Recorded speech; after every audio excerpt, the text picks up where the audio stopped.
আমাদের আপু দুটো এখানে কি করতেছে, মানে চুলাচুলি করতেছে।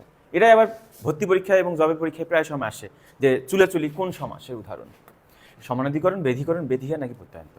আমি সংক্ষেপে আজকে শিখাই দিব একটা টেকনিকে, বেধিয়া থেকে প্রশ্ন আসলে জীবনেও ভুলবেন না। চুলাচুলি বেধিয়ার বহুব্রী সমাস কিভাবে চিনবো আমি এটা এখন শিখাই আপনাদের। দেখেন আমরা এখানে অনেকগুলো শব্দ পাচ্ছি, নাচানাচি, লাঠালাঠি, হাসাহাসি, চোখাচোখি, দলাদলি, মারামারি। এখানে আমি একটা উদাহরণ নিলাম, দল।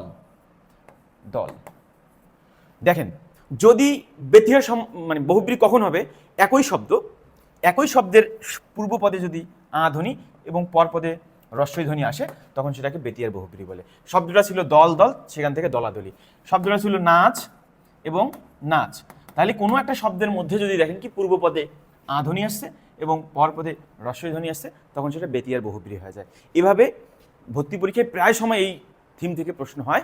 তো আমরা দেখতে পেলাম যে হাতাহাতি, মূল শব্দ ছিল হাত, তাহলে আমাদের মূল টেকনিকটা ছিল যদি একই শব্দের পূর্বপদে আকার এবং শেষ পদে রস্বইকার আসে তখন সেটা বেতিয়ার বহুব্রী সমাস হয়ে যায়। তো আমরা এই ছবির মধ্যেও দেখতেছি কি, দেখেন হাতি বা চুলাচুলি, এটা বহুব্রী সমাস কেন, বেতিয়ার বহুব্রী। যখন এখানে আমাদের চুল চুল না বুঝাই, চুলাচুলি একটা ক্রিয়া বুঝাচ্ছে এবং যেটা দ্বারা আমরা মারামারি বুঝতেছি, চুল না বুঝাই। এবার আমরা দেখব পরীক্ষায় কিভাবে আসে।